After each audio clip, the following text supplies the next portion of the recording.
क्या आपने कभी सोचा है कि सच्ची भक्ति क्या है?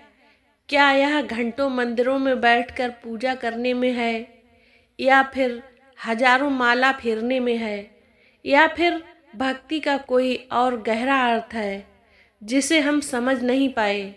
हम में से अधिकतर लोग भगवान की भक्ति करते हैं, लेकिन कहीं ना कहीं यह भक्ति स्वार्थ से जुड़ी होती है। जब तक हमें सुख मिलता है, हम भगवान को धन्यवाद देते हैं, लेकिन जब जीवन में कठिनाइयाँ आती हैं तो हम सवाल उठाने लगते हैं, भगवान तुमने मुझे ही क्यों चुना?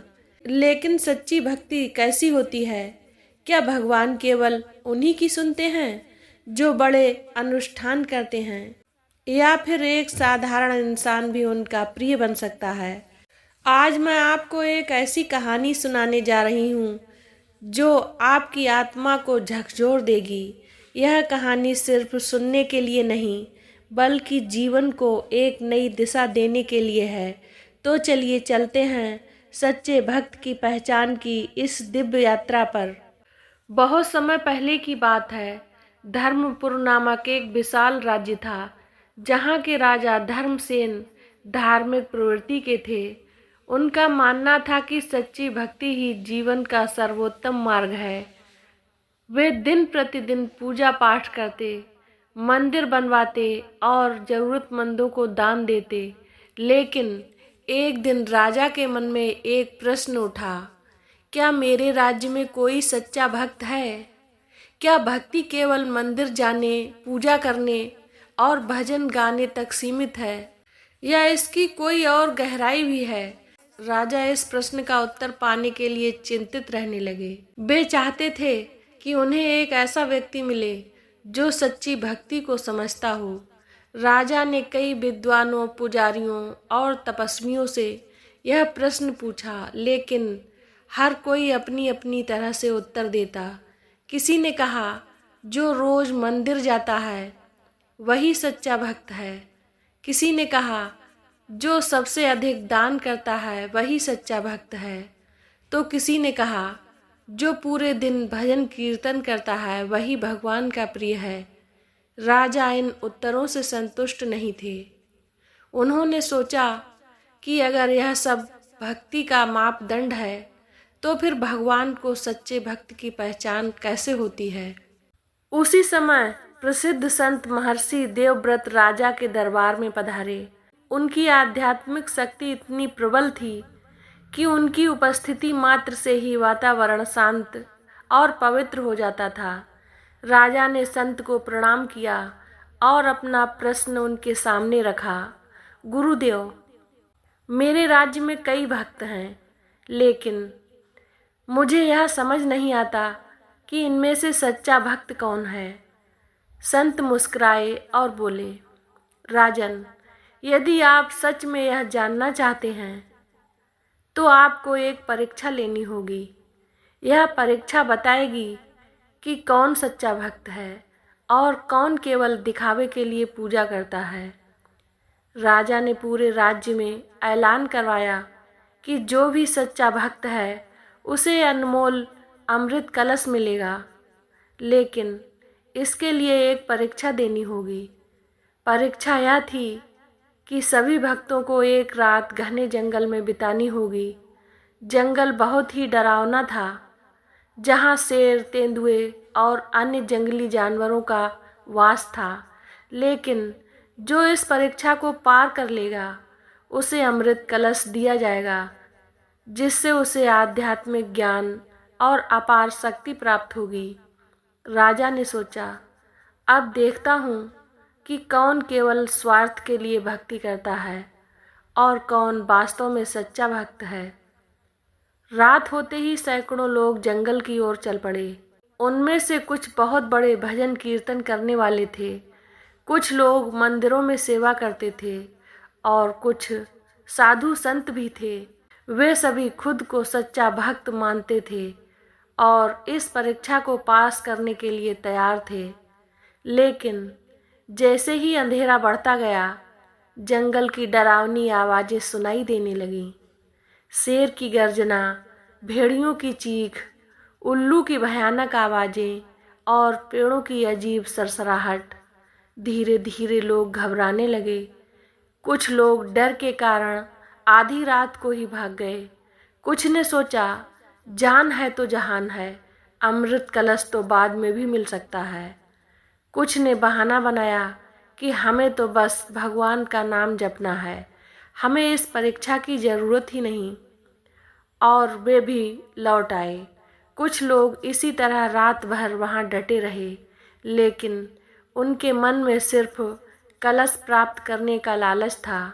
एक सच्चा भक्त था। सुबह होने तक केवल एक व्यक्ति वहाँ रुका।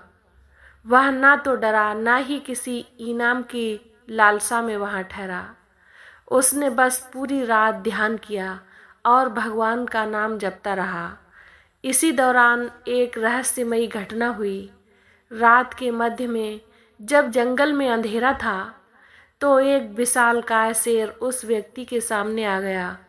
किसी और की जगह होती तो वह डर के मारे भाग जाता, लेकिन वह व्यक्ति वहीं बैठा रहा। उसने आंखें खोलीं और मुस्कुराकर कहा, भगवान, अगर यह शेर मुझे खाने के लिए आया है तो यह भी आपकी ही इच्छा होगी। मैं अपने जीवन की चिंता नहीं करता। शेर कुछ देर उसे घूरता रहा और फिर धीरे धीरे चला गया। फिर रात के आखिरी पहर में एक भयानक आंधी आई। वृक्ष टूटने लगे और बिजली कड़कड़ाने लगी। कई पक्षी डर के मारे इधर उधर भागने लगे, लेकिन वह व्यक्ति फिर भी ध्यान में बैठा रहा, मानो उसे कुछ महसूस ही नहीं हो रहा था। सुबह होने पर संत और राजा जंगल में पहुँचे। उन्होंने देखा कि केवल वही व्यक्ति वहाँ मौजूद था। राजा ने आश्चर्य से पूछा, तुम्हें डर नहीं लगा? उस व्यक्ति ने मुस्कुराकर कहा, राजन, जब मैं भगवान के नाम में लीन था तब मुझे किसी और चीज़ का एहसास ही नहीं हुआ। जंगल की डरावनी आवाज़ें भी मेरे लिए मंत्रों जैसी लग रही थीं। मुझे तो लगा कि मैं किसी और लोक में हूँ, जहाँ सिर्फ भगवान ही भगवान हैं। संत ने मुस्कुराते हुए कहा, यही सच्चा भक्त है। सच्ची भक्ति डर और लालच से परे होती है। राजा को इस परीक्षा से बहुत बड़ा ज्ञान मिला। उन्होंने समझ लिया कि जो व्यक्ति सिर्फ स्वार्थ के लिए भगवान को याद करता है, वह सच्चा भक्त नहीं होता। सच्चा भक्त वही होता है जो भय और मोह से परे होकर केवल प्रेम और श्रद्धा के साथ भक्ति करता है। तो दोस्तों, सच्ची भक्ति ना तो डर से होती है, ना ही किसी लोभ की इच्छा से, बल्कि प्रेम और श्रद्धा से होती है। जो व्यक्ति केवल स्वार्थ के लिए भगवान की पूजा करता है, वह सच्चा भक्त नहीं होता। जो भक्त भय और लालच से मुक्त होकर भगवान का स्मरण करता है, वही सच्चा भक्त होता है। भगवान को पाने के लिए सबसे जरूरी है समर्पण और निस्वार्थ प्रेम। भय और शक्ति साथ नहीं चल सकते। जहाँ भय है वहाँ भगवान नहीं, और जहाँ भगवान है वहाँ भय का कोई स्थान नहीं। जो व्यक्ति भयभीत होकर पूजा करता है, वह भक्ति नहीं करता, बल्कि सिर्फ अपने संकटों से बचने का उपाय ढूंढता है। भक्ति का अर्थ है पूर्ण समर्पण, निडरता और अटूट विश्वास। मित्रों, भक्ति स्वार्थ रहित होनी चाहिए। जिसे भगवान से कुछ मांगना है वह व्यापारी है। जिसे भगवान की कृपा चाहिए वह भक्त है। और जिसे भगवान के अलावा कुछ नहीं चाहिए वह सच्चा प्रेमी है। अधिकांश लोग भगवान के पास जाते हैं अपनी इच्छाएं पूरी करवाने के लिए, लेकिन सच्चा भक्त वह है जो बिना किसी अपेक्षा के केवल प्रेम से भगवान की आराधना करता है। मित्रों, भगवान को पाने के लिए सच्ची परीक्षा जरूरी होती है। सोने को तपाए बिना शुद्ध नहीं किया जा सकता, और भक्त को परीक्षाओं के बिना सिद्ध नहीं किया जा सकता। हमारी भक्ति तभी सिद्ध होती है जब हम कठिनाइयों में भी अडिग रहते हैं। जैसे रात के अंधकार के बिना सूर्योदय का महत्व नहीं, वैसे ही परीक्षा के बिना भक्ति की वास्तविकता सिद्ध नहीं होती। मित्रों, भगवान का नाम लेने से पहले उनका गुण अपनाएं। जो स्वयं क्रोधी है वह राम नाम लेकर भी रावण के करीब रहेगा, और जो प्रेमी है वह कृष्ण के चरणों में रहेगा। केवल भगवान का नाम जपना पर्याप्त नहीं है, बल्कि उनके गुणों को अपने जीवन में उतारना ही सच्ची भक्ति है। मित्रों, भक्ति दिखावे की चीज़ नहीं होती है, यह आत्मा का आह्वान है। अगर पूजा केवल दिखावे के लिए हो तो वह भगवान तक नहीं पहुंचती, लेकिन अगर मन से सिर्फ एक बार भी सच्चे भाव से नाम लिया जाए तो भगवान दौड़े चले आते हैं। भक्ति को संसार को दिखाने के लिए नहीं, बल्कि अपने भीतर के परमात्मा को जगाने के लिए करना चाहिए। दोस्तों, भगवान बाहर नहीं, हमारे भीतर हैं। मंदिर में भगवान को खोजने वाले लोग कभी खुद के भीतर के मंदिर में झांकते ही नहीं। हम पूरे जीवन भगवान को मंदिरों, तीर्थों और मूर्तियों में खोजते रहते हैं, लेकिन भगवान सबसे पहले हमारे मन और आत्मा में वास करते हैं। दोस्तों, सेवा ही सबसे बड़ी पूजा है। अगर तुम किसी भूखे को रोटी नहीं दे सकते तो मंदिर में भोग लगाने का कोई अर्थ नहीं। भगवान केवल माला फेरने से प्रसन्न नहीं होते, बल्कि वे सबसे अधिक प्रसन्न होते हैं जब हम किसी की निस्वार्थ सेवा करते हैं।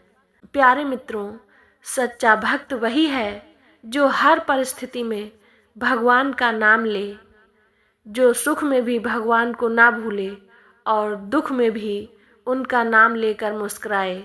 वही सच्चा भक्त है। ज़्यादातर लोग केवल संकट आने पर भगवान को याद करते हैं, लेकिन सच्चा भक्त वह है जो हर परिस्थिति में उनके प्रति कृतज्ञ रहे। सच्ची भक्ति का मर्म क्या है? क्या आपने कभी सोचा? भक्ति फूलों की सुगंध की तरह होती है। इसे दिखाया नहीं जा सकता, यह अपने आप फैलती है। सच्ची भक्ति का अर्थ केवल पूजा पाठ नहीं, बल्कि दयालुता, प्रेम और करुणा से भरा हुआ जीवन जीना है। दोस्तों, भगवान को पाने का सबसे सरल मार्ग क्या है? आइए जानते हैं। दोस्तों, जब जीवन में कोई रास्ता ना दिखे तो भगवान का हाथ पकड़ लो। भगवान से अधिक विश्वसनीय और कोई मार्गदर्शक नहीं है। यदि हमें सच में भक्ति करनी है तो केवल नाम जपने की बजाय समर्पण, निस्वार्थ प्रेम और सेवा के मार्ग पर चलना होगा। तो अंत में मित्रों, इस कहानी से हमने क्या सीखा? हमने सीखा कि भक्ति कोई दिखावा नहीं, यह तो हृदय की सच्ची पुकार है। भगवान को पाने के लिए हमें मंदिरों में घंटों बैठने की जरूरत नहीं, बल्कि हर कर्म को प्रेम और श्रद्धा से करना ही सच्ची भक्ति है। सच्चा भक्त वह नहीं जो भगवान से कुछ मांगता है, बल्कि वह है जो भगवान को बिना किसी स्वार्थ के अपना सर्वस्व समर्पित कर देता है। अगर आप सच में भगवान से प्रेम करते हैं तो उन्हें अपने हर छोटे बड़े काम में महसूस करें, अपने भोजन में, अपनी सेवा में, अपने विचारों में और सबसे महत्वपूर्ण अपने कर्मों में। अब मैं आपसे पूछती हूँ कि क्या आप भी एक सच्चे भक्त बनने के लिए तैयार हैं? कमेंट में ज़रूर बताएं। और अगर भगवान श्री राम के आप सच्चे भक्त हैं तो कमेंट में जय श्री राम ज़रूर लिखें। अगर यह कहानी आपके हृदय को छू गई हो तो इसे अपने परिवार और मित्रों तक ज़रूर पहुंचाएं। और अगर आप ऐसी ही प्रेरणादायक कहानियां सुनना चाहते हैं तो हमारे चैनल डिवाइन प्लेस को सब्सक्राइब करें। मिलते हैं अगली प्रेरणादायक कथा में, तब तक के लिए जय श्री राम।